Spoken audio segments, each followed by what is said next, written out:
On August 13th, 2018, 34-year-old Shannan Watts returned to her Frederick, Colorado home from a weekend business trip.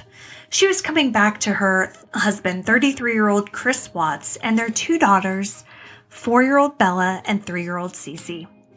Though she didn't arrive home until nearly 2 a.m., Shannan was supposed to be up bright and early for a 9 a.m. doctor's visit.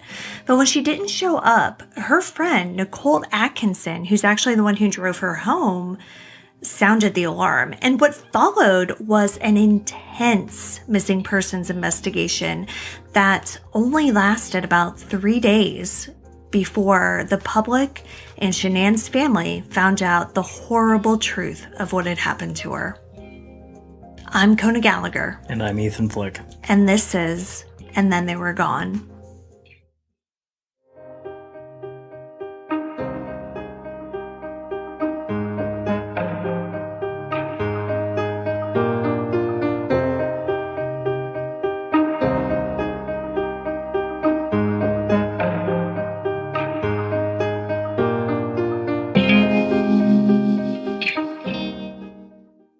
Hello and welcome to our first bonus episode between seasons 1 and 2. As we said in our last episode, we were going to be taking a break a little bit, and we are. But we do want to bring a few episodes that have kind of different formats and, are not quite what we normally do during this season.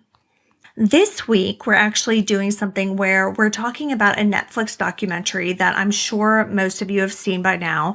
It's called American Murder: The Family Next Door. And this is about the Shannan Watts, Cece Watts, and Bella Watts murder. Right. So spoiler alert, if you have not seen that Netflix special, please turn this episode off and go and watch that Netflix special, because though I'm sure most of our listeners have already seen it, if you have not, we are not going to hold anything back. We are going to just leave all the spoilers out there. So again, Go and watch the Netflix special. It will make a whole lot more sense if you watch that and then listen to this episode. Yep. But so just a quick background on the case for those of you who may not have followed it a couple of years ago, because you actually didn't know much about this, did you? No, I didn't. Which is crazy because it was huge. I had nothing. Yeah. I had no idea about it. Yeah. So what's interesting is I actually, before I watched the Netflix documentary, I knew the basics of the case, but I hadn't watched or read much about it. And the reason is because it was involving child murders, which is something that I tend to try to stay away from. And especially at that time when this happened, our youngest had just turned a year old, or was just getting ready to turn a year old. And it just was not something I could deal with at all mentally. So up until this and even when the documentary came out, and part of the reason why we're talking about this 2 months after it came out is because it actually did take me a while before I even decided to watch it. So anyway, I watched this. It's one of the things that I do when you're away normally. I watch all of my murder shows. You watch murder shows thinking about how I'm going to kill you? Okay, well, we will get to that for sure. So, trust me, that's definitely a part of this. But no, I do because, like in any marriage, we have the shows that we watch together. Mm-hmm. And, we are usually together. So when we're not, it's this whole delicate balance of trying to find something to watch that you don't think the other one would want to watch so they won't be mad at you. Well, it's much easier for me if I do anything historical or sci-fi or war based, that's any period, anything. Yeah, it's easy for me to find something. I mean, but it's harder for me, and so, but I can always. That's why I usually turn to murder shows. And so that's what I do, when you're at work and I'm working from home and I need something in the background or whatever. But in this particular case, you were out of town for work. So I had time. Like after the kids went to bed, I had just, all this time to actually watch shows, and I didn't know what to do with myself. So I finally, after hearing so many amazing things about this documentary, I broke down and watched it. And I'm really glad I did. Now, just, for those of you who aren't my family, which is, definitely, I do have a lot of family who listen to this, but that's like 90% of our audience. It's I know, totally right? Fine. One of my many, many jobs that I've had was I was a TV recapper. I was like an internet TV recapper in the early to mid 2000s, or I guess mid to late 2000s. And I saw this documentary and my recapper brain like immediately turned back on, because the way this was made is so interesting and such an amazing way to make a documentary that while I was watching it, like I was texting you and I was like, listen, I'm watching this. You have to see it. Yeah. And the minute I saw it, I mean, it blew me away. It's so fascinating because I've never seen a crime documentary that had this much kind of first person real time access. I mean, the very beginning of it, the very first scene is from their doorbell video camera. Yes. And then the scenes that follow are from police body cams. And so you're seeing this missing persons case unfold in real time. And, Yes. we talk about missing persons cases. And, of course, the first thing you talk about is like, where were they last seen? And you literally see like where they were last seen. You see her on her doorbell camera coming home from this business trip. And because of the timestamps, exactly when that was. It was 1:48 a.m. It wasn't like, around 1:30, maybe closer to 2. It was 1:48 a.m. And this technology, because, this isn't the only kind of surveillance footage, if you want to call it that comes into play. Like this plus the body cams, it just is able to tell the story in such a unique and fascinating way. And let me first off say like a huge kudos to the Frederick, Colorado Police Department. Mm-hmm. I mean, the unprecedented access that they gave to the documentarians is amazing.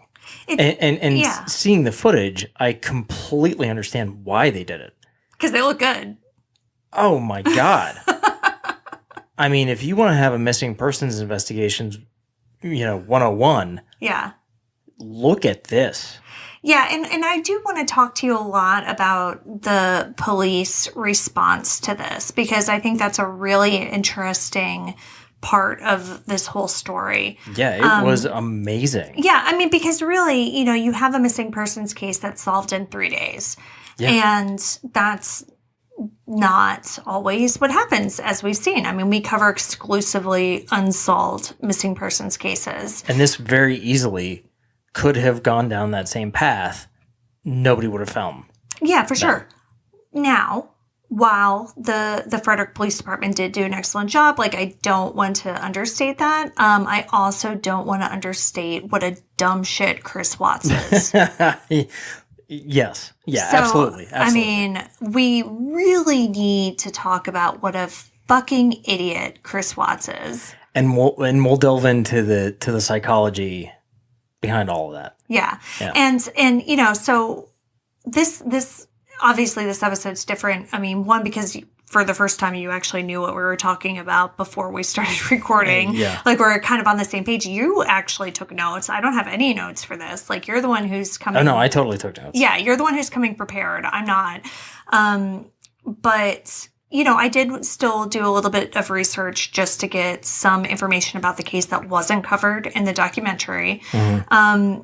And, one thing that I have learned is that, Chris Watts has a lot of fans and a lot of, like, people who think he's, like, innocent or acted in a way that was somehow justified. And I'm just going to say right up front, like, no, if No. that's like your deal, like I'm not entertaining.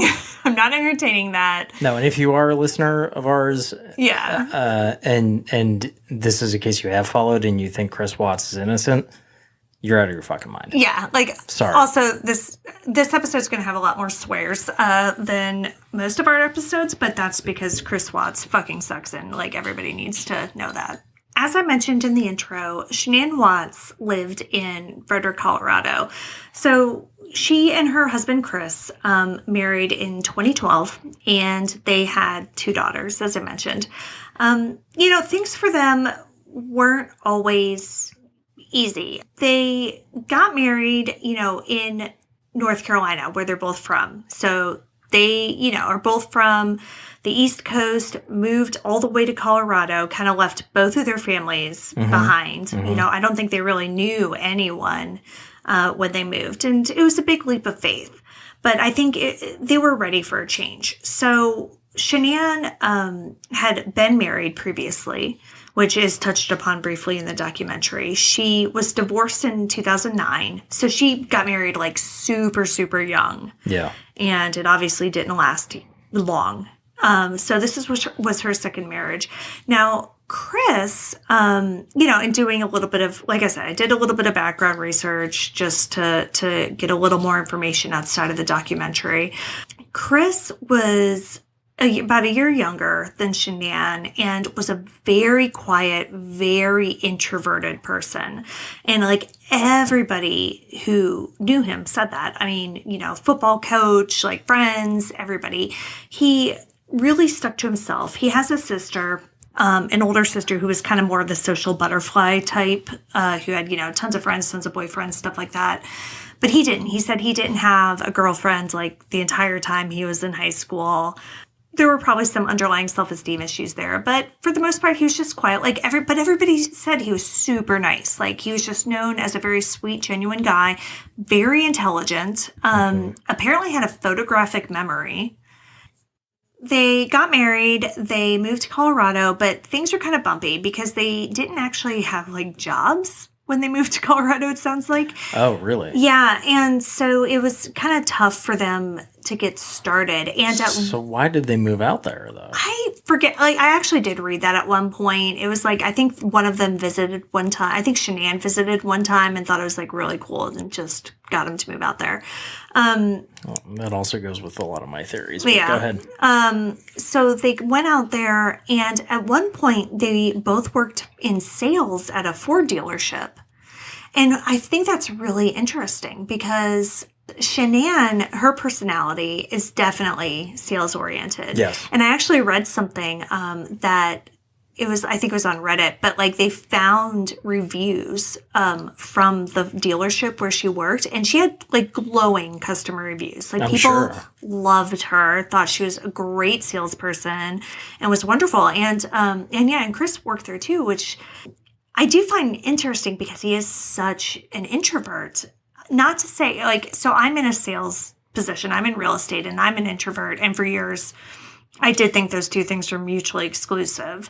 Oh, they're totally not, though. Yeah. As I found, like, I'm doing okay. Yeah. But yeah, so I think they do have very different personalities. And I don't know how successful he was at that. But in any case, neither one of them stayed in those positions. And so Chris eventually started working for Anadarko Petroleum, which is where he was working at the time of the disappearance. And Shannan had been working, basically answering phones at a children's hospital. In 2013, they bought their house, which is this gigantic, 4,000 square foot. Yeah, it's beautiful. Yeah, this huge home. But God bless Colorado real estate prices. They bought it for $400,000 in 2013. But yeah, so they bought this house. And they had the house, they had cars, and Shannan became pregnant with Bella. So she was born in December of 2013. So all this kind of happened in the same year. And so what it sounds like is Shannan got pregnant and was like, we have to buy a house. And then they bought this huge house. Which is amazing. I mean, Shannan had lupus. She talked about this in the documentary about how the doctors were telling her very early on that she was not going to be able to conceive. Right. And that is a common thing with lupus, is that it can be very hard to conceive. And so, so she was, thrilled when she became pregnant. They got this house. But, they weren't actually in the financial place to live the American dream that they were trying to live at the time. In 2015, that's when Cece was born. But that same year, the pair actually declared bankruptcy. So this wasn't covered in the documentary, but it came down to the fact that while Chris, had a good job at the time, and, Shannan was working at the Children's Hospital, she was doing pretty well too, they were kind of just living above their means. So they had a high mortgage payment, and they had 2 car payments, and, they just couldn't juggle it all. And they had a ton of debt from their wedding and other things, and it just became a bit overwhelming. So they were really trying to achieve this outward appearance of this upwardly mobile, successful family, and they couldn't back it up, right? And I think that's kind of what we see throughout this story. Shannan eventually started working for a company called Laval. And what that is an MLM, a multi-level marketing company. And they sold several products. And what they're known for is a product called Thrive. And this is basically like a health and wellness kind of supplement. It's supposed to increase your energy, help you lose weight, things like that. And they have patches that you put on. Oh, that's the weird patches that you saw? Yeah, so like that's why throughout the documentary, they're we all see it on wearing both weird of patches. them. Yeah. Okay. Yeah. Okay. And you even see it, and I didn't notice it before when we were rewatching it. Nicole, her friend, had one on her hand. Oh, yeah. I did not notice that on her because friend. Nicole, worked for them too, because they were at that trip. Yeah. Okay. So it does appear that Shannan did do well at this, because the business trip that she was on the weekend of August 13th, 2018, was a trip to Arizona that was paid for by Laval. It was paid for by her company. And that's not the first one. I mean, her Facebook is full of, all these crazy trips that she got to go on because of this company. And, you and I have friends who are reps at similar companies, and the same thing. I mean, I've seen pictures of like, oh, I'm in Cancun and, for a retreat or whatever. I'm in Nashville for this, that, or the other. So that's a pretty common thing. But, it's not like everybody goes and does that. So you kind of have to be at a certain point in that company. Right. No, absolutely. But, and that brings us to another point. Her Facebook presence. In this story, yes. Her online presence. And I specifically wanted you to comment on this, because if you're not in this field, you might not understand. And I think, right. and when I started watching the documentary, which is largely made up of her Facebook posts and videos, I immediately keyed into what was going on, but I feel like a lot of people wouldn't. Right, exactly. So, I know you understand it from a perspective of an online business presence. But the majority of people would think, and this is what came out in the media at the time, was that she was being a megalomaniac. Yeah, and a narcissist. Which is 100% not true. Right. She was highlighting the best parts of what was going on in her life to advocate her business. Yeah. Any part of being a small business owner at this point is having a very large social media presence. People like to see who you are, and any coach or anyone will tell you, and again, it doesn't have to be an MLM. It's like any business. They will tell you that your audience, your potential customers, whoever, want to feel like you're being authentic. They want to know who you are. They want to know about your life. And so there's this thing where you feel like you have to kind of, let people in. And I think different business owners do it to different degrees. And when you have these online companies, and I don't know anything about the inner workings of Thrive, but what I do know is that a lot of these will kind of give you examples of things to post, and they'll give you guidance on what to post. And they will tell you, like, hey, show your family, show your busy life, and like try to connect it to the product.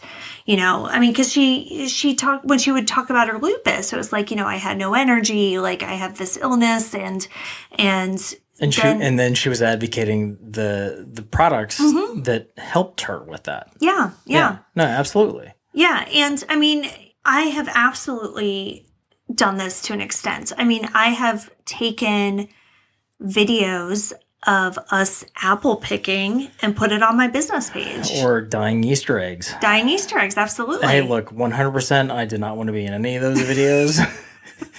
I also don't want to be in any future videos, but hey, I will acquiesce to whatever you want. And I don't do it that often. No, you don't. We have mentioned this before. I am like a grandfather when it comes to internet in any You don't capacity. know the internet. You don't understand. Look, I only got Twitter to promote this podcast. Yeah. And I have like 26 followers. So and I'm pretty sure they're all your friends. So I'm just like double promoting to people that already know about the podcast. You are existing in a world, even though we are the same age, you are existing in a world that is well outside of my understanding. Yeah. And it's outside of a lot of people's understanding. But that's why I did want to talk to it, because I think that Shannan has been judged a lot for what she put out on Facebook. And while unfairly and harshly, I think. Yeah. And while the things that she posted, it's not necessarily what I would post. Like, I would not have made the same decisions she made. I get where it's coming from. And where it's ultimately coming from is she was trying to provide for her family. Right. They had an unstable financial past. She was trying to step it up and provide something for her family. And whether you agree with her methods or not, it doesn't matter. That's what this was. This isn't her just being a narcissist. This isn't her just feeling the need to put every second of her life on Facebook. Yeah, you can be cynical and say well, you shouldn't use your family that way. But listen, we all got to eat. She was doing what she was doing to grow a business. So Shannan's intense Facebook presence, it was business related, and it was part of her job. So I think it's funny that you admitted that you didn't want to be in my videos, which is fine, because Chris obviously also did not want to be in those videos. I think it's very clear that he was kind of gamely going along with it. Yeah. But was not actually interested in it at all. But you understand why I'm doing it, and I think he understood why she was. Yeah, totally. Whatever it takes to grow your business. Yeah. I understand that. I think Chris probably understood that. Yeah, no, I think he did. Yeah. And while Chris Watts is a terrible person, I'm not trying to say that he's always been an evil person, that, he didn't have any, I don't think that their marriage was always terrible or anything like that. I think that for the most part, he was a fairly normal husband. And in this case, I think he got it, and I think he did support her, and he went along with these things that he didn't necessarily want to. Right. Because he just understood why she was doing it. All right. So as I mentioned, we open with the doorbell camera footage of Shannan coming back from that business trip at 1:48 a.m. on August 13th, 2018. Now, it was her friend Nicole Atkinson who went with her on the trip and dropped her off. And we have to talk about Nicole, who to me is the star of this entire thing. Mm-hmm. Because everybody needs a friend like Nicole Atkinson. Because let me tell you, Chris Watts didn't have a chance to do shit because Nicole Atkinson was on the scene. She was on the case. All right. So let's break this down. Now, she gets home at 1:48. She had a doctor's appointment. Shannan had a doctor's appointment at 9 a.m. Nicole knew this. So she knew already. And it wasn't just a normal doctor's appointment. It was an OB-GYN appointment. It was an appointment because Shannan was pregnant. Yes. Now, Shannan was about 15 weeks pregnant at this time. So this was one of her very first OB appointments. Very exciting. You get to see the ultrasound, you get to listen to the heartbeat. Those early appointments are so... This is not an appointment you would miss. Exactly. Right. But she did. And so, Nicole just started texting Shannan to be like, oh, hey, how did it go? Shannan, didn't get back to her, which is very unlike her because, she's the type of person who always had her phone, always got back to people, especially her friends. And so by 11:30 or something, Nicole knew something was up. Mm-hmm. And God bless her, because we've talked several times in several episodes about how women don't want to feel like they're being hysterical or putting people out or making a big deal over nothing. And so they ignore their gut. Right. And, they either put themselves in dangerous situations or, put other people in dangerous situations, basically because, they don't want to be rude. And thankfully, Nicole did not subscribe to that. And she was like, no, this isn't right. Something's terribly wrong. And she called the cops. Right. 2.5 hours Yeah. after she realized that Shannan didn't show up for a doctor's appointment, which I find amazing. No, it's fantastic. I mean, especially when you consider missing persons investigations, how quickly you need to respond to that, mm-hmm. and the faster the response is, the better the outcome. Yes, typically, right? Typically the more likely you are to find the person. Yeah. Just on the face value of a missing person investigation. Right, and that doesn't always happen. I mean, we found that in the Terry Mahan case because there was also an immediate police response there and a very thorough search. And unfortunately, that didn't get resolved. But in this case, Nicole was on there, and this is when we start to see the first police body cam footage, and we really start to get a sense of what's going on. It's between 11:30 and noon, and Nicole is at the Watts house, and she's with her son, and she's freaking out. So the cop gets there and, tries to talk to her a little bit about what's happening. But she doesn't live there. She's not a family member. So he can't go in the house. Yeah, and that was one thing that I noticed right away. Such huge kudos to this cop that shows up to know exactly where the boundaries are, mm-hmm. as far as what he can and can't do. Her son is following him around the house and even says it, why can't you just go in? And he even strictly says it. He's like, specifically, I can't go in without consent of the owner. Yeah, and there are times when Nicole is on the phone. Well, yeah, so she calls Shannan's parents. Yes. And is like, yo, your daughter's missing. We need to get in her house. And granted, they can't really let them in the house anyway because it's her parents. They live in North Carolina. They don't have anything to do with the house. It's not specific owner consent. Right. Yeah. But Shannan's mom is like, I give you permission to go into my daughter's house and figure out what's going on. Granted, she can't do that. But well, she can do that to the friend. Yeah, exactly. That's cool. Well, yeah. But the cop also stays outside until he gets specific consent from the owner. Yes, and the owner, Chris Watts, does show up at that point. So he was at work. He gets called in and, so comes in and goes into the house. So what he does, which you kind of touched on, is he opens the garage door. Mm-hmm. He sees that Shannan's car is still there. Mm-hmm. The two girls' car seats are still in that car. And he looks in the car, and then, pops out and then goes into the house through the garage. He then comes around to the front door and opens the front door and lets everybody in. So they go in. The police officer, does a basic just surface search. It's not like he has a search. He's not tossing the place. Like no. It's a cursory search. Yeah, it's a cursory search. He's just like literally like pulling back the shower curtain. Yeah, he's just wandering around, making sure there's like not a dead body, no blood. He doesn't know what's happening. Yeah, and he's like asking Chris some kind of basic questions as he goes around, and like, are there any friends' houses where she could possibly be? Like, did she pack a bag? And Chris says that the blankets are missing from his girls' rooms. They're blankies, not the blankets. So they're blankies that they sleep with are missing.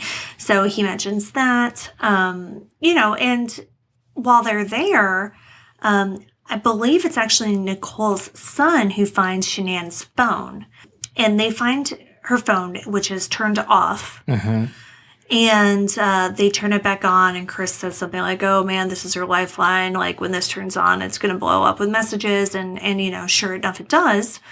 And what from both Nicole and Chris. So what we see are a bunch of texts from both of them going like, "Hey, where are you? Where are you? What's going on? I haven't heard from you. I'm worried." So, Nicole and Chris are texting her.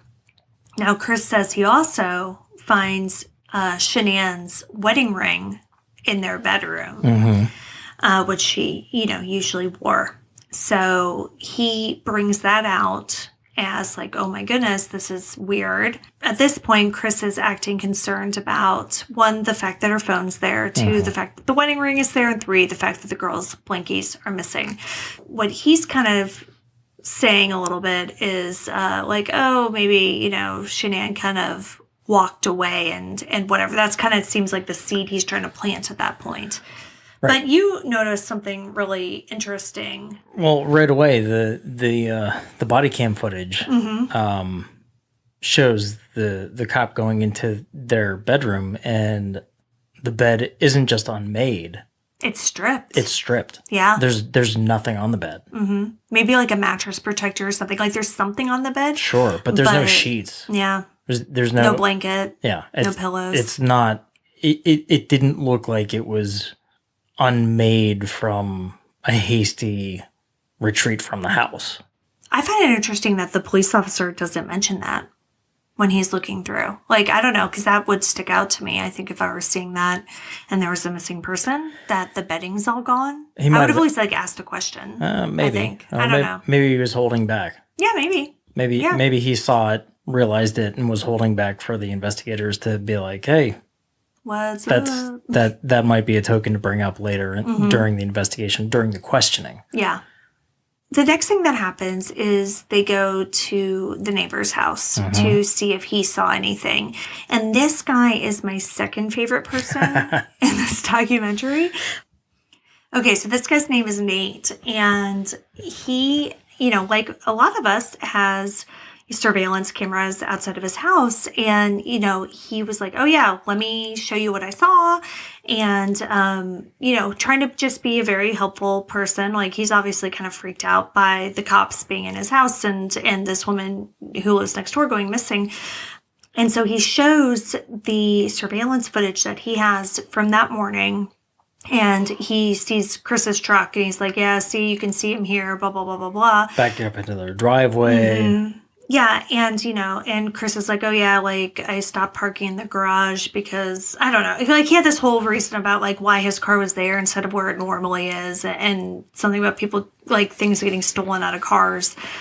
But, yeah, and then he was, like, supposedly loading tools up or something yeah, like that. I don't know. It doesn't matter. But the point is that the thing that I found really interesting is that at this point, Chris Watts is a concerned husband whose wife and daughters are missing.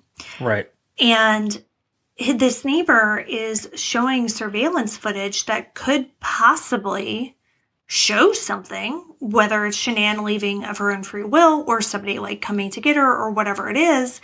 And Chris doesn't seem to watch the footage at all. Like, at first he's on the phone and when I pointed this out, you're like, well, you don't know what he's doing on the phone. And you're right. It could have been something important. Who knows? But then, like, he got off the phone and just straight up was not watching the surveillance footage at Right all. now, he was directly looking at the cop. Yeah, the whole time. Didn't make eye contact with the neighbor. Nothing. He was just looking directly at the cop. Yeah. Now, to be fair, at this point, this is footage of what would have been, him backing his vehicle into his driveway for whatever reason. Well, yeah. No, I get that, but so in theory, if he's going along with his story along the timeline, she's upstairs asleep. Mm-hmm. So it wouldn't have shown anything. Mm-hmm. But also, I totally would have been staring at that footage, being like, was there a car down the street watching her? Did I miss something? Because I'm loading my truck up to go to work. Did I miss something in the background? Was I not paying attention? Yeah. Do I drive my truck away and then it shows her leaving right away? Mm-hmm. Yeah, he doesn't look at the no, nothing. The footage at all. Yeah, and so so this ends, and the cop does this simple oh, hey, you go on ahead. I'm just gonna get his information, which I loved, which got Chris out of there. Well, in a very casual way. Well, I mean, it's not. He does need to get his information for the report. No, he does. But I think it was very obvious to I'm sure it was obvious to the cop, because it was obvious to me that that dude Nate had something more to say. You always want to isolate whoever you're interviewing from anybody else. Yeah. So that was a great way to do that. Yeah, it was. And the second that door shut, it was like, that guy ain't acting right. Yeah. I think that's exactly a direct quote. Yeah. Yeah. And he went on, he's like, listen, this guy does not talk. Right. He is very quiet, very reserved. And he's like, he doesn't bounce around like that. He was talking nonstop. And okay, that end. The cop even says it. You don't, we'll imagine how he's feeling right now, the stress he's under, et cetera, et we cetera. have said this several times. You don't know how you're going to act. Don't know how you're going to react. And I know that I act very weird in stressful situations, and probably in ways that people would find inappropriate. So I get that. You get angry. Yes, I do. you do. I do, and I talk a lot. And whatever. Anyway, so I get that, but I just love that whole thing with the door shuts, and then Nate was immediately he's like, this isn't right. Yeah. Okay, so after this, the investigation kind of goes on, and now we can talk a lot about the whole media and cops paying more attention to missing white women than they do other groups. And Shannan was a very pretty missing white woman. Mm-hmm. But, she also went missing with 2 small children, which I think, will get you. That's going to up the ante. It will. Yeah. But do I think race and class, was a part of this? Absolutely. Do I think that the fact that, they were a kind of picture perfect TV family, had something to do with this? Absolutely. I do. That's the world that we live in. And no, it's not right. But what I will say is that, anytime a missing person can get police and media attention, it's good. Yes, it's bad that not everybody gets the same level, but Shannan did get a high level. And, they showed they were doing door-to-door canvassing. They were doing roadblocks, it looked like. Oh, yeah. Yeah. I mean, the police response to this. It was intense and it was fast. Unbelievable. Yeah. And they showed newscasts saying this was a small town, and I don't know the geography of Frederick, Colorado, so maybe it is a small town. I have no idea. They're incorporated at least because they have their own police department. Mm-hmm. But my God, the response to that was just amazing. And this got a lot of media attention and went national very quickly. And that's actually the first time I remember hearing about this, was when Chris Watts was on his front porch kind of doing the typical family plea for the missing people to come home. And, you know, he said, like, please, Shannan, come home. Like, the house isn't the same without you and the girls, whatever it was he said. And the very first time I heard about this case is because people are like, that guy is creepy. Like, there's something wrong with that guy. Like, he does not sound right. And again, I always take that with a huge grain of salt. Like, that, you know, doesn't mean anything. But yeah, hindsight, you look at him, like, he has like dead eyes, like dead, weird shark eyes when he's saying that. The investigation is going on. You know, but obviously they're sticking kind of close to home, right? And they have to look at Chris as the number one suspect because he is the most likely suspect. You know, they're trying to determine if Shannan even was a victim of foul play, though, because she's a grown woman. She very well could have had a fight with her husband and just left. That happens. And it turns out that it is kind of likely because as we find out in the documentary, their marriage wasn't exactly kind of Facebook picture perfect. They had been having problems leading up to her disappearance in August. You know, there was the infamous Santa Claus video, which we should probably talk about because I remember the first time that I watched this with you, like you had an immediate visceral reaction to watching that. Yeah. So he shows up to the front door dressed as Santa Claus, and I guess things didn't go exactly as planned. Yeah, because she was using her phone to do the Facebook Live, and she wanted his phone to take photos. Oh, I didn't realize it was Facebook Live. I believe it was. Yeah. Okay. So her immediate response when she opened the door was, "Where's your phone?" Mm-hmm. And he was taken aback and kind of stunned, and was like, "It's in the garage." Yeah. And she was very annoyed by all of that. Mm-hmm. And you could tell. Yeah, because I could tell that she was stressed out. Yeah. And like had been planning this and was trying to make it happen. And from her perspective, he had a very small job and he wasn't doing it and everything was on her. And from your perspective, you were like kind of seeing it from his perspective a little bit, I think. Yeah. Like he's dressed as Santa. Yeah. I left my phone somewhere else where his mindset is like, I'm going to surprise my kids. Yeah. And you know, I do believe this was a Facebook Live, and this is probably an example of one of those things that he didn't really want to do in the first place, but agreed to it. And then she's getting on him about like not having his phone. And, you know, it was just shown in the documentary, I think, to kind of give an overview of the relationship, because Shannan does say that like she's the dominant one in the relationship. Yes. And this very much shows that. Like he kind of just went along with things. And in interviews with people who knew him, who knew them, like they say that's how he always was. Like he's always been just a kind of go with the flow type of person. Yeah. I did read something that said, like, during her first marriage, she was kind of, like, in a very submissive role. And so in this marriage, it kind of flipped.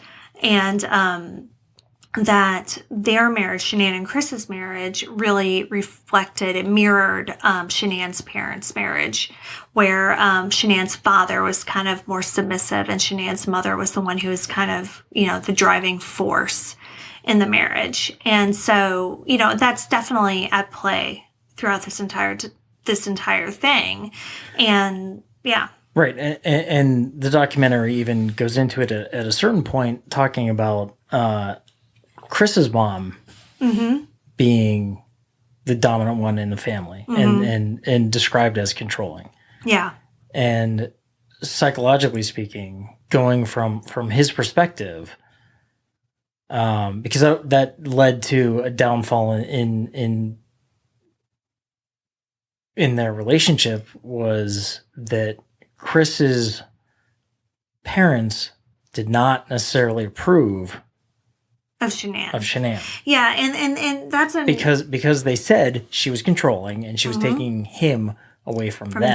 Yeah. Yeah. Yeah. Apparently his mom, like, really never forgave Shannan for, Right. quote, taking him away. And, you know, and she did. I mean, to be fair, like, she kind of physically did, right? Sure, like, she but did take him away to but Colorado.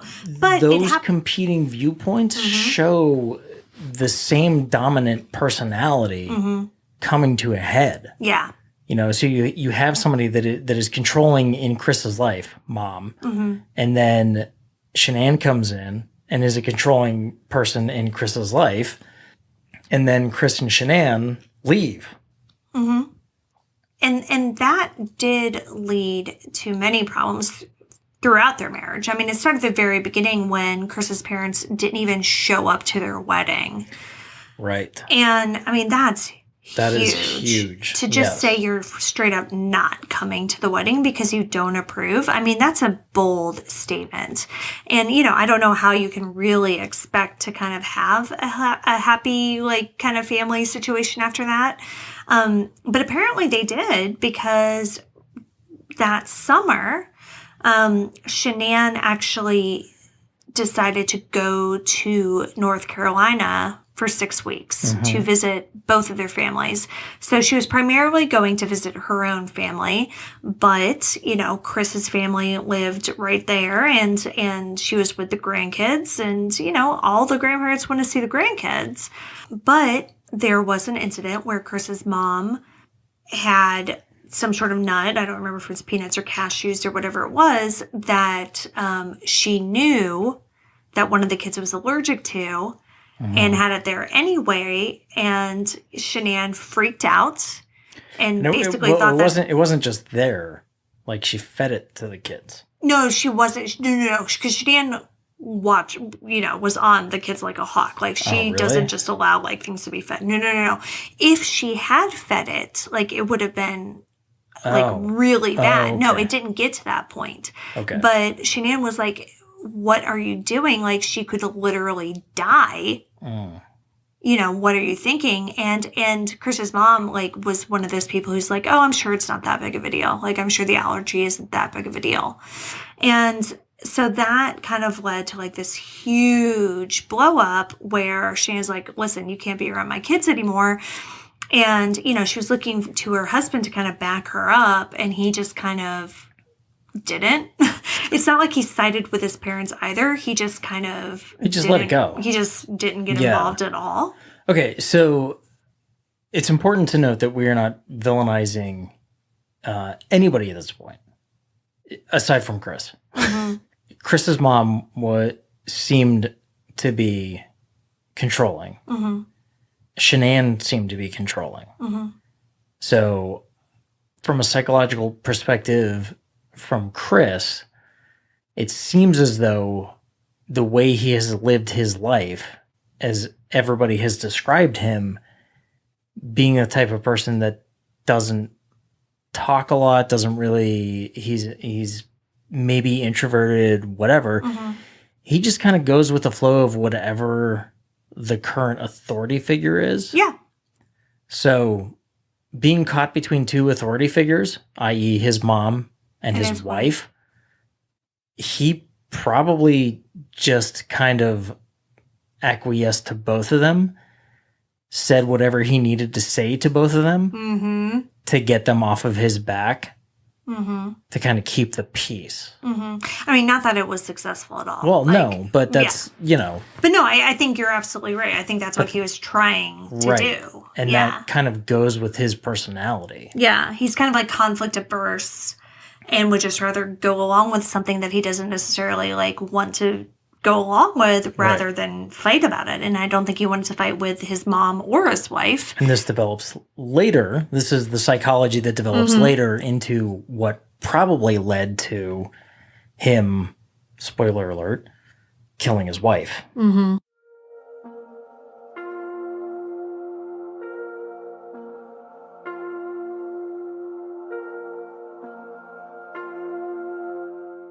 There were a lot of problems between Shannan and Chris. And this whole thing with his parents was a big, big part of it.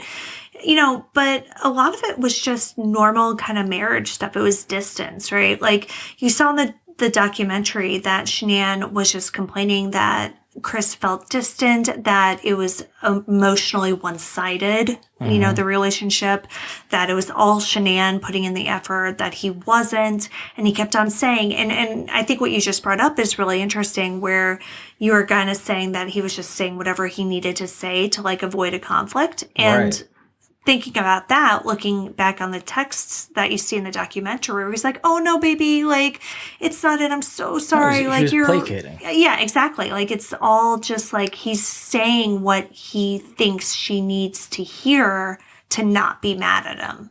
Right. He's not addressing any underlying issues. Right. He's not having any sort of honest conversation, which she's trying to have with him. Like she's trying. And there is evidence in the way the texts are written and the way it's presented in the documentary that she is somebody that has been to therapy.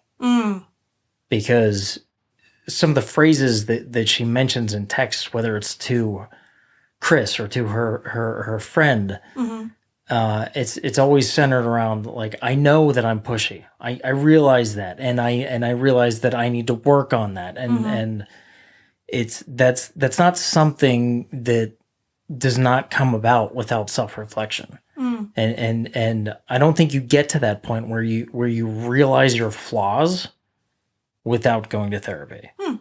And so I think that she was somebody that probably went to therapy, probably after her first marriage fell apart.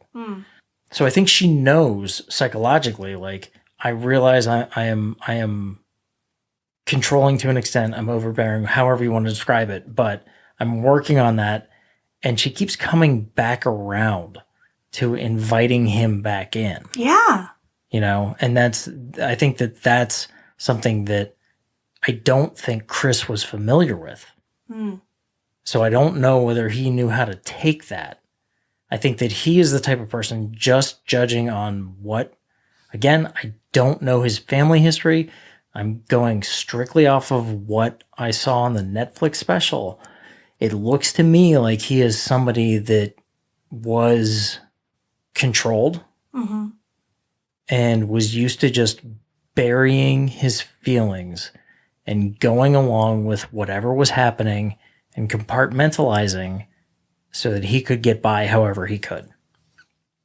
Yeah. I mean, that's really interesting. And I kind of looked at it from that perspective, but not really. But I think you're right. Like this is, it's really a guy who doesn't seem to have made a ton of decisions in his life. Correct.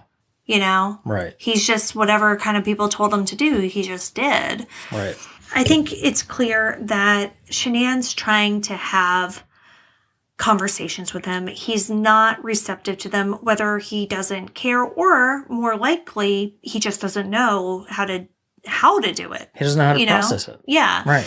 And so, but in either case, she's not getting anywhere with him. And when he finally comes down to North Carolina, after she's been there for 5 weeks, they spend a week together, and there's clearly a very strong disconnect. And you can see it in the video that she's taking at the airport when he's coming, and none of them have seen him in 5 weeks. Right. And, and her focus and his focus, as it should be, is with the kids, right? Because the kids haven't seen him. So the whole thing is like, all right, let's see the kids. Kids, let's see daddy.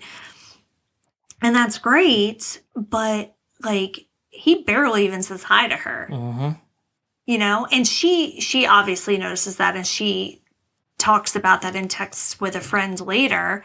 But I mean, it's very obvious. Like, right.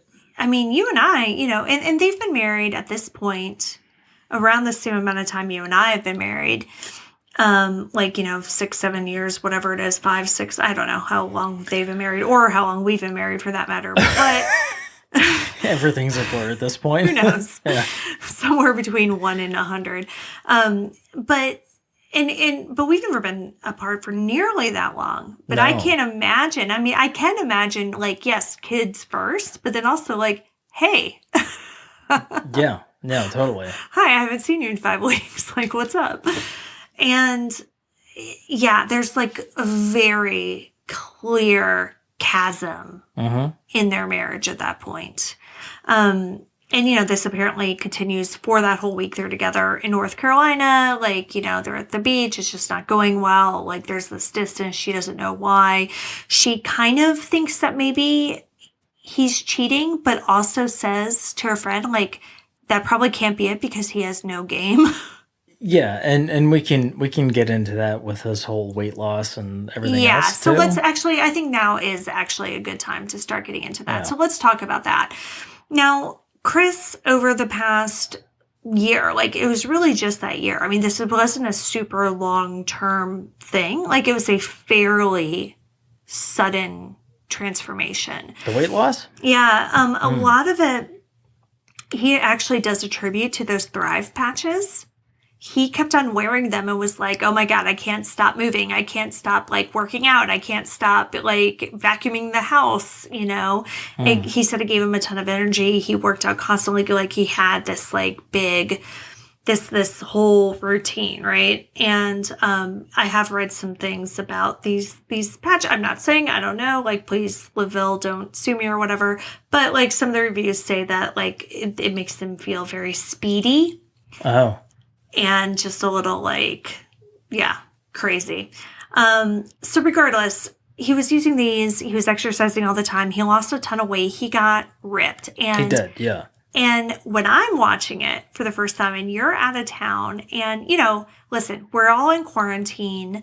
You and I, when we started staying home in March, like immediately gained 10 pounds each. Oh, yeah. Like immediately. I mean, that's being nice saying that I only gained 10 pounds. Well, no, like we both do, like, because we were drinking and I ate more grilled cheeses in like the months of March and April Well, than to be fair, I make the best grilled cheese. You make the best, but like I ate more grilled cheeses in those like the first 2 months than I think I had in the last 2 years combined.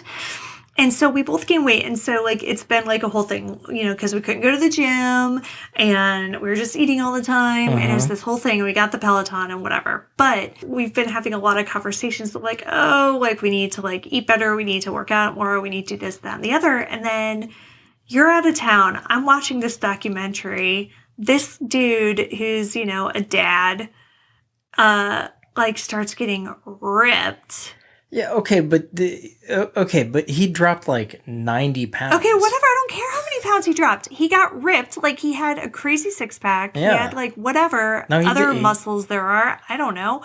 And hey, look, he did an amazing job. He did. He was completely ripped. I immediately texted you. I'm like, this is it. Like, like this is why you can't work out because you will 1, cheat on me and 2, murder me, and I'm not here for that. Okay. Like, okay. Well, to be fair, I will never murder you because, look, I've been divorced twice. like there is life after divorce, and you know all jokes aside, and you know the prosecuting attorney even says this: if you get to that point in your marriage where there's cheating, where you want to be with somebody else, divorce is an option.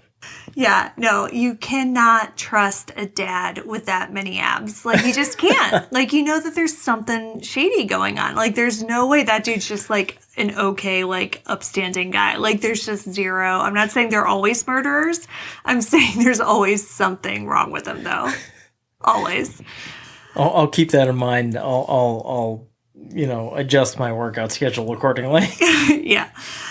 So here's the interesting thing about that. You know, he got ripped, and lo and behold, he started getting kind of more female attention. Right. So Shannan's fears, her thoughts, like all of that stuff in the back of her head was right because Chris had been having an affair with a coworker named Nicole Kessinger. And police found out about this, not from Chris, who stringently denied ever having an affair or ever having any sort of inappropriate relationship. They found out from Nicole, who came down to the police station, was like, hi, by the way, I've been watching the news. I saw that Shannan and her 2 kids are missing. I am sleeping with her husband. also she had been lied to. Okay, well, so about that. That's, okay. Yeah. Was that misrepresented during the... Okay, go. Yeah, so Go. it's really kind of a question of who you want to believe on this. Nicole did tell investigators that she was under the impression that Chris and Shannan were separated, and that they were in the process of a divorce, that it was an amicable, mutual agreement, and everything was fine. But, like, these things take time and whatever. Chris told the FBI in 2019 that basically that was a lie. Nicole did know that he wasn't separated, but, that he told her that he wanted to get separated, that they wanted to split up, but that she basically told that to the police to kind of save face, to make her seem like not somebody who was sleeping with a married man. But as I'll get to later, Chris apparently also lied about other things in that FBI interview, so who knows? The point is that Nicole kind of came on to him at work. Like, they kind of started talking, they worked together and whatever, and it was friendly, and then it kind of just crossed the line. And from his perspective, Nicole came on to him, and that is not something that had really happened to him before. And so it was new. Like, he was not used to being the one who was pursued. And so this was exciting for him. And, I think that in and of itself really contributed to his infatuation with Nicole. Absolutely. Yeah. And and let's take his mental perspective at this point. I don't want to say basically being controlled, but acquiescing to a stronger personality. A stronger female personality. And then you have presumably another strong female personality coming in and pursuing him. And so he actually does say in this FBI interview, so I think some very illuminating things where he's just like, I never thought about what I had to say with her. Like, she would ask my opinion on things. She, like, it basically, it just sounded like the dynamic was very different, right? And not that she took a submissive role necessarily, but, she did ask his opinion and do things that Shannan didn't necessarily do. And it kind of fed his ego a little bit. Yeah.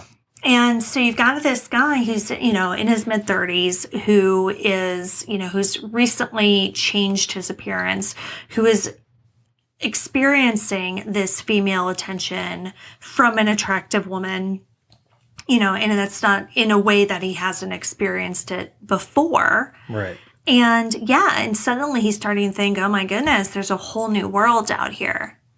Like, my life could be different.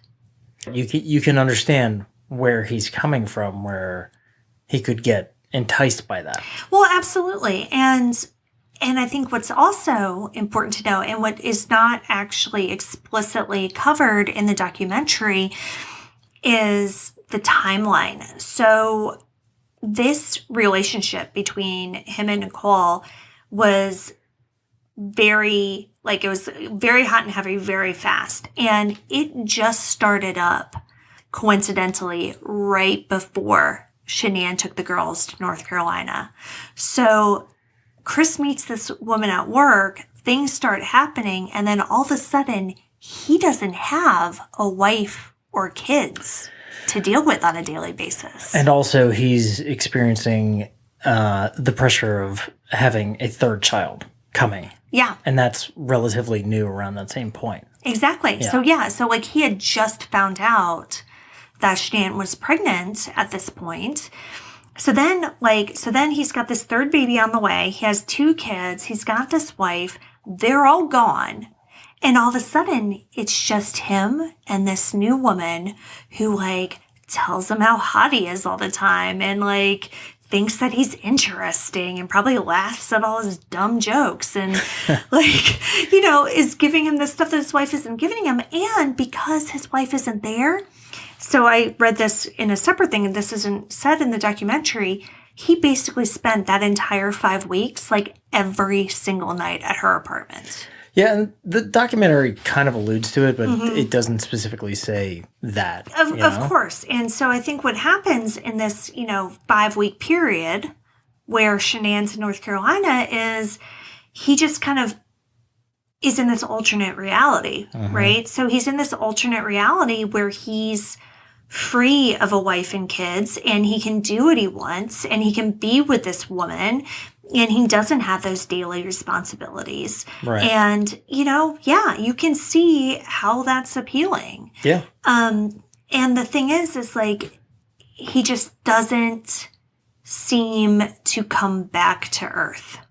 That's where the problem is, yes. Yeah. Well, and there's a lot of problems. There's a lot of problems. But yeah, but no, he just doesn't seem to come back to earth. And so once they return from North Carolina and they kind of get back into that daily life and that daily routine, and you're parenting and the kids are waking up in the morning and in the middle of the night and you're watching Peppa Pig and you get back into that life, it's I think he started to feel trapped. Right. And didn't make the logical, oh, maybe I just need to get out of here. Maybe I just need to talk and have an honest conversation with my wife, because he seems incapable of having an honest conversation. Right. That's where the problem is. Yeah. I think that he is 100% conflict avoidance. So if you are 100% conflict avoidance and you're put in this situation where you have a potential out, you're not going to bring it up. Well, exactly. And so I think that's what kind of leads to this, because, okay, if he tells Shannan that he met somebody else, that he wants a divorce, or even if he just lies and says that, it's just they're not compatible. Right. Either way, she's 15 weeks pregnant. He's a shithead. There's no scenario in which he doesn't come out as a good guy. Exactly. Right. There's no scenario in which anyone other than his parents, who already don't like her, think that he's just not a shithead, and he comes out as a bad guy. He's a bad guy in this scenario. And then, he's then I'm sure he's thinking, okay, then what?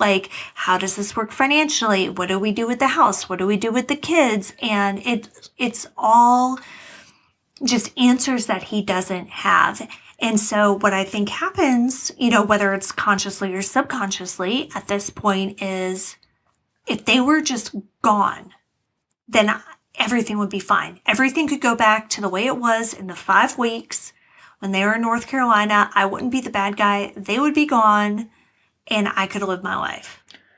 Yeah, but that's not real. No, it's not real. Right. It's not real at all. But this dummy thought it was. Right. And, I said it before, I'll say it again. If you get to that point, there are solutions. Even if you can't see them. Yeah. There's life ahead of you, It's never as bad as it seems when you're in it. No, look, your Wouldn't parents... this be a really great time to drop in an ad for a divorce lawyer? If this whole thing was a paid advertisement. Yeah, absolutely. Look, I mean, shit happens in people's lives. Yeah. I said it. I've been divorced twice. Shit happens. Yeah. You find your way out of it. And a big part of this does seem to be Shannan's pregnancy, because it's how do you leave a woman who's 15 weeks pregnant? How can he start his new life with Nicole when he's got a baby on the way? And figure it out. Exactly. That's what it comes down to. So getting back to the case, though, I have been accused by my sister, who likes being mentioned on this podcast, but I've been accused of coming off as very anti-cop in this show. And what I think is funny is when I was watching it, I was super pro cop, and then you pointed out something that I should have caught, but didn't, and was actually kind of a no-no. So, all right, I want to get to the interrogation of Chris Watts, which when I was watching it the first time, I was like, this is genius. Like, these people are great at their jobs. So, they were talking about the basic, like all the normal questions you would expect to be asked. Like we said, do you have a girlfriend? What you lied about? And I loved the one detective was like, you lost a lot of weight. What's that about? And he's like, a lot of times when dudes lose weight, it's because like they're sleeping with somebody else, which I was like, yeah, that's what I'm saying. The detectives were, in my opinion, like asking just very normal, smart questions or whatever, trying to like be friendly with him, trying to get him to open up. Then he takes the polygraph, which, dear God, why would this dummy take a polygraph? Like, I was listening to one description of this, and they were like, that polygrapher did not even need to plug the machine in. No.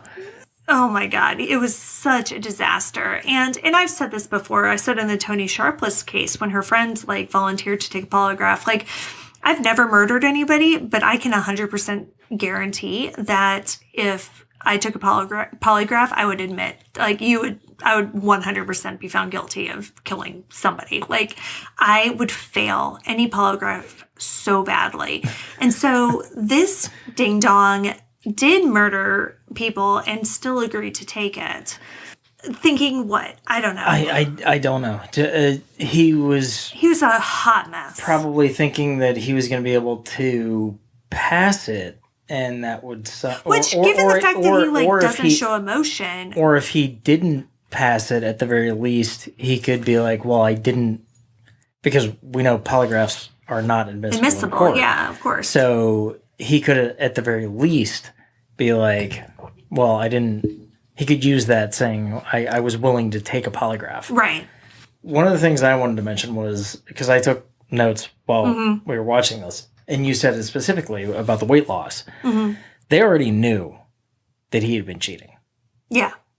So even when that first cop, before the polygraph was even happening, the first investigator was like, I see you now before me, and you're pretty cut, and then Chris goes on to talk about how he was 285 and now he's 180 something, whatever. Yeah. He already knew. Because then he mentions, he brings up the cheating. He gives him like the soft indicator of like, this is your way, kind of your way out. Yeah. Not your way out, but like. But no, he was just trying to get him to open up. Yeah. Then let's get to the polygraph. Yeah. And the detective giving the polygraph, quote, I hope that if you did have something to do with her disappearance, ... you'd be really dumb to take this polygraph. That's literally what she said. You'd be really dumb to do this. That was my favorite part of the whole thing. Yeah. Like, and she said it in such a sweet way, too. Like, she's so understanding and so caring. She's like, you just be really dumb. Just be really dumb to do this. Yeah. So the way a polygraph works, you give a bunch of base questions. If we haven't covered this already, you give out a bunch of base questions, things that you know the answer to. Yeah. What is your name? Where were you born? Right. To give a baseline of how the reactions of your body are spiking the system. Now, again, this is not an exact science. It really isn't. Polygraphy is not an exact science, which is why it's not admissible in court. However, this is what we go with. One of the questions, which again is a softball, should have been very easy to answer. I know which question you're talking about. Quote, before 2018, have you ever said anything out of anger to a loved one? Chris's response, yes. No. No. He said that would, yes. No. As though he had already fucked up the polygraph. I know. It was so bad. Hey, here's a clue. That's a baseline question. They were expecting yes. Yeah. Because, literally everybody. Everybody has said something out of anger to somebody that they love in their entire life. Yeah. Look, we have a 3-year-old and he says things out of anger to us every fucking day. Yeah. Yeah. That's a baseline question to gauge your response. And he couldn't even get that right. When he said yes, no, that was it. That's done. He already failed the polygraph right there. It's like, okay. Like you could have just turned it off. I don't need to even ask you any more fucking questions. You're already guilty. You've just admitted to killing your fucking wife. You know, like what a complete idiot. But I will say this as far as the investigators go. I think that they looked into it psychologically the exact same way that I looked into it. Mm-hmm. I think there's a reason why the initial investigation was a guy. Mm-hmm. And then they brought the woman in. Mm-hmm. Because I think they looked into his background. They did the research behind the Facebook posts, mm-hmm. The text messaging, everything that they concluded the exact same thing that we did here was that he is generally submissive to a dominant female role. Mm-hmm. So they brought, but she couldn't be too dominant, right? No. It's got to be exactly because the detective, she was rubbing his back at one point. Yes, like she was straight up calling him a dummy because he is, but like was also being very like, hey, like it's just time to tell me, right? Like you got to do it. Yeah. Let's talk about her though because that's the part that I should have caught. And I didn't, and you did. So I thought this was genius where toward the end of the part of the because obviously there's a lot of the interrogation that we don't see in the documentary, but mm-hmm. Toward the end of what we do see, she starts to give him an out because she's trying to get him to say like, what happened, and he's not telling her. He's not admitting to it. He's just still saying like, oh, I don't know why I failed like boo. I don't know why I failed the polygraph. I swear I didn't do anything to them. And it's like so obvious he's lying, but she can't get him there. And so she gives him an out and she says, well, what happened? Did Shannan do something to the kids? Right. And she does that. And then he doesn't say anything. And that's when he asks to talk to his dad. Mm-hmm. And so she leaves. And from my perspective, I'm like, oh my God, she gave him an out. Now he's not going to be the bad guy. Now he can just say like, he can admit to it, but like find it in a way and do it in a way that's going to save face because it's all about his ego. And then you pointed out something very important. This technique that she was using is the same technique that has led to a billion false confessions. Yeah. So it's the Reed interrogation mm-hmm. technique. It is incredibly effective on a guilty person. Mm-hmm. Incredibly. For that very reason that you were just talking about. It does, in fact, give them an out. Gives them a way to assuage their guilt, mm-hmm. however that may be, by giving them a shoulder to lean on, an understanding story behind why they did what they did. Mm-hmm. It's very effective if you're guilty. It's also very effective, unfortunately, if you are not guilty and you are just literally looking to get out of that room. Yeah. Now, in this particular situation, in this instance, I think the Netflix special said that he had been interrogated for 8 hours, he said 12 like hours? 5 to 6 hours. 5 to 6 hours. Which actually, in the terms of it, isn't that long. It's not that long. Yeah. But you got to think about you sitting in an interrogation room for 5 to 6 hours. Mm-hmm. Okay, so now let's amplify this by you being innocent and adamantly denying everything and going on for 12 hours. Mm-hmm. Now let's amplify it by saying something like, You're young. You're mentally disabled. Correct. You have other factors going on. And you're not as good of an interrogator as this woman was. Mm-hmm. Where you're saying things where you can't connect with the person. And you're saying things like all you need to do to go home. Right. To see your mom and dad. Mm-hmm. You just gotta tell me what happened. Yeah. And then they start saying, well, so, things like, oh, well, you just got to tell me what happened. Like, you went to the store. Yeah, you were just going to buy something. We understand. But something this is what happened. And then you ended up shooting the clerk. Like, right. Like, so they kind of build the story for them. And she does do that to an extent. So he does ask to talk to his father. And, within what seems like a few minutes, I'm not exactly sure because, we are watching a documentary. Right. But he seemingly very quickly tells the story that the cop gave to him, which is he talked to, and she didn't, I shouldn't even say that she gave it to him because she planted the seed of the story. And the seed of the story was that Shannan is the one who did something to the kids and then he killed Shannan. So he takes that and kind of runs with it. And he says to his father that he had this conversation with Shannan, that he told her that he wanted a separation. She got mad. She strangled the children. And then he flew into a rage and strangled her. Right.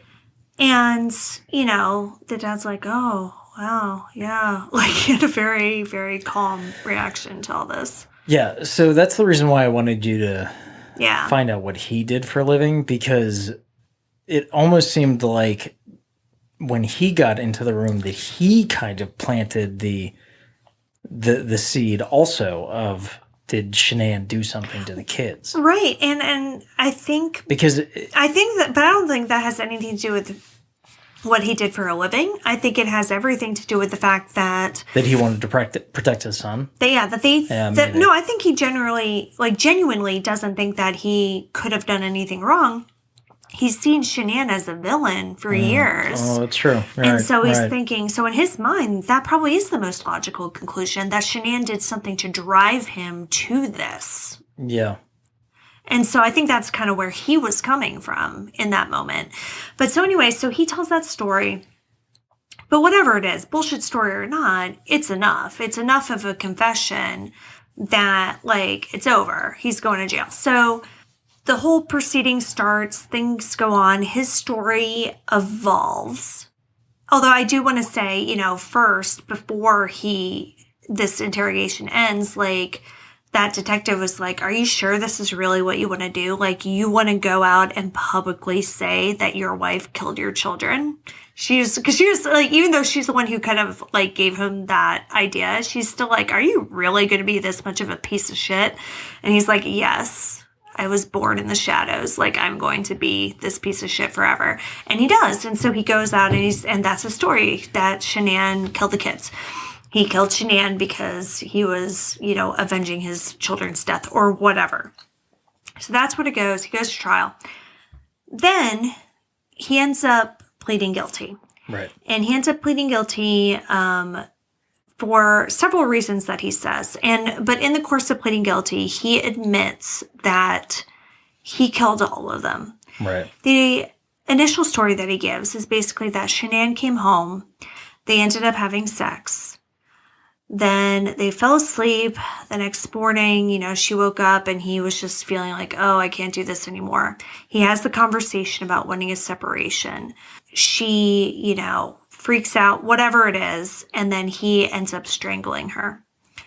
The kids wake up, and he ends up taking Shannan's body, putting her in the truck. He puts the kids in the back seat of the truck with her, drives them down to the oil field where he worked, dumps Shannan's body, smothers the children, and puts them in the oil rigs. Right. And that story is the same basic story that he tells the FBI in that interview I mentioned before, the following February. He also tells the FBI basically what we talked about, that, he just couldn't find a way out, that he wanted to start this new life. He couldn't figure it out. He felt like he was kind of on this roller coaster and he couldn't figure out a way to get off of it. And that this is the solution he came up with, that it wasn't premeditated. But that might not actually be true. One thing that we've seen from the documentary, from all of the news reports, is that it's hard to nail down what is objectively true and what Chris Watts might think is true in the moment, or what he might simply want people to believe about him. Which is typical behavior of somebody that compartmentalizes their lives. Yeah, and this FBI interview was in February of 2019. At this time, Chris had already been put in prison. The trial was over. He had actually been moved to Wisconsin out of Colorado, and was getting a lot of mail and things like that. One of the people who started writing him was a woman named Shannan Cadle, and they wrote back and forth, and she actually visited him several times, and to the point where he put her on the visitor list. He wrote her several letters, and she took these visits and letters and turned them into a book. In a news article that was just released in October of 2020, so just last month, it has one of the letters that he wrote to her. And in this letter, he goes into detail about the events that led up to the murders and what actually happened that day. If we haven't already given you an idea of the type of disconnect and compartmentalization that this guy has, I'm just going to read you the opening paragraph of this letter, which was dated April 23rd, 2019. Dear Shannan, hello again. I hope you are doing well. It's been awesome being able to talk with you on the phone, but I know the 15-minute time limit is a pain. Sometimes I can get right back on the phone, but right now there are other inmates that like to be on the phone as much as I do, so I respect their time as well. How's your dad doing? I hope you're able to see him. I've been praying on that every day. This is the opening. So he's already trying to come across as this genuinely nice guy. Yeah, and his whole thing is like he's found God in prison, and he's like trying to be a chaplain, and he agreed to let her like publish this book as long as she would tell people that he's found God and has achieved forgiveness or whatever. But we need to go further into this letter. We'll link to this on their website, but I don't want to read this verbatim. He does detail what happened, and he actually numbers like the different steps of what happened. But there are a couple things from here that I will mention. Apparently, when Shannan's autopsy was done, they found oxycodone in her system, which, as you know, is not something that should be in a pregnant woman's system at all. Right. In this, he says, the reason the medical examiner found OxyContin in Shannan's system is because I gave it to her. I thought it would be easier to be with Nicole if Shannan wasn't pregnant.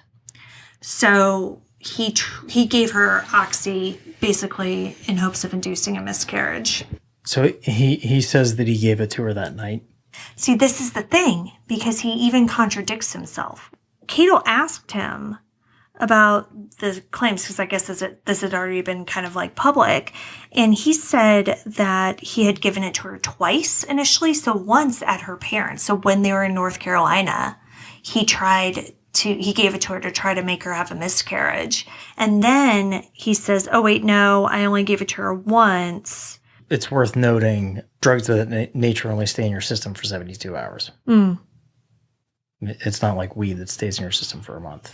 I think that's interesting, though. So it was found in her system, and so let's say that at least the story of him giving it to her the night before is true. That actually goes along with what her father said in the documentary, where the defensive wounds. Mm-hmm. Yep. He said, I have to believe that she was asleep. That was my initial because reaction. She would have fought back. Yep. Yeah. But she didn't fight back, and this very much could be why. So what it sounds like to me is he gave it to her the first time in order to induce a miscarriage, but then gave it to her the second time because he knew he was going to kill her. And he goes on in that letter to say that this was something he'd been thinking about for a couple weeks. And he knew even that he was going to kill his girls before. So he talks about the day of the 12th and what they did that day. And then he says, quote, "I always enjoyed taking the girls places or playing outside because it was our opportunity to bond. And still, even the night before, I couldn't stop myself from what I knew would occur the next morning." End quote.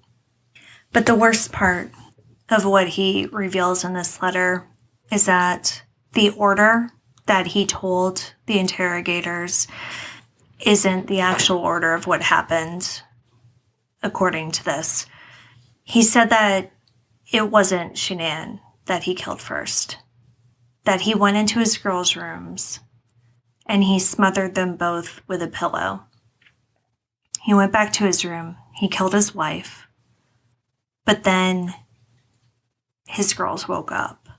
He hadn't finished the job, and he said that they both had bruises on their face and they looked like they had been traumatized. And they saw Shannan and they asked what was wrong, and he put them in the truck, just like he said, took them out to the oil field and finished the job. So not only did he kill his wife and 2 kids, he basically killed his girls twice. And had a long stretch of time to think about it in between. On November 6, 2018, Chris Watts pleaded guilty to the murders. On November 19th, he was sentenced to 5 life sentences without the possibility of parole. He received an additional 48 years for the unlawful termination of Shannan's pregnancy and 36 years for 3 charges of tampering with a deceased body. On December 3rd of 2018, he was moved to an out-of-state location due to security concerns. He is now residing at a maximum security prison in Wisconsin, where he's going to live out the rest of his days. But Shannan, Bella, and Cecelia won't have that opportunity.